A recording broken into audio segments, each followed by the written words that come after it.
పైసా పోతావే గాని మల్ల కడతామా? స్టీల్ మంచిది పట్టుకరా, సిమ్టీ పలానా కంపిందేదే. ముందే చెప్తున్నా, డస్ట్ గిస్ట్ వాడితే మంచిగా ఉండదు చూడు. అరే జర ముందే చెప్పవానే, మంచి మేస్త్రి ఉండమనోడే.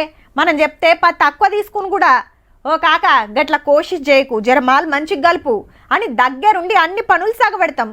హౌ మరి ఒక్క పారి ఇల్లు కట్టినమంటే 2 తరాలు ఉండాలి నాయే. మనదైతే పనితనం గట్లుంటది, అదే 10 మందిల పొత్తైతే ఇగో గిట్లుండొచ్చు. గోడగొట్టిన సున్నం రాలినట్టే ఉన్నది సచివాలయం కథ.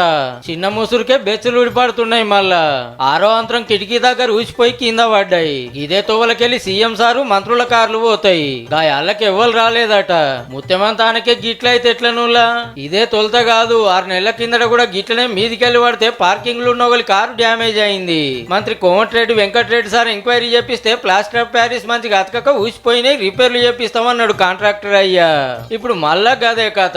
గట్టిగా ఆనబడితే ఊర్సుడు, ఆడాడ గోడలు నెర్రెలిచ్చుడు. గంత బందోబస్తు గట్టిర్రు. మరి ఉన్న బంగ్లాను గూలగొట్టి ఆత్రమాత్రం కొత్తది కట్టేతానికి 1200 కోట్లయితే ఓపెన్ అయిన కాంచి ఎప్పుడోటి కాబట్టే. ఆడికెళ్ళి ఆరాయి తెచ్చినాం, ఈడికెళ్ళి ఈ బండలు తెచ్చినాం, అట్లా కట్టిస్తున్నాం ఇట్లా కట్టిస్తున్నాం అని గొప్పగా చెప్తే ముసుర్లకేమో గిట్లుంది. సచివాలయం అంటే సర్కారు వల్ల ఏలువడంతా నడిచే పెద్ద ఆఫీసు. ముఖ్యమంత్రి సారు, మంత్రులు, పెద్ద ఆఫీసర్లు, 1000 మంది ఉద్యోగులు ఉండేది ఇన్నే.